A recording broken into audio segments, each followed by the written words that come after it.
Hello guys, स्वागत छ मेरो न्यू भिडियो ब्लगमा, मिनी ब्लगमा। आज सबैजनालाई नमस्ते।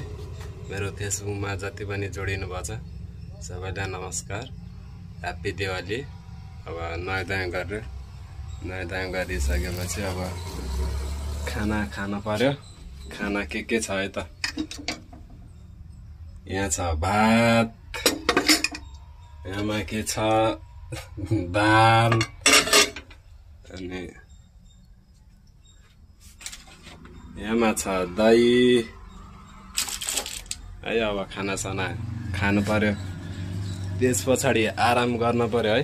आज कोही छैन रुममा, म एक्लै छु। अनि बुढी, छोरो अनि बहिनी सबै काममा हस्पिटलमा जानुभएको छ।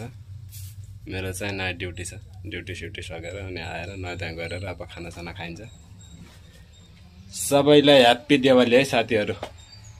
मिठो कमेन्ट गरिदिनु होला है, फलो गरिदिनु होला, माया चाहिँ गरिदिनु होला है। माया एकदम माया छ है सबैजनालाई।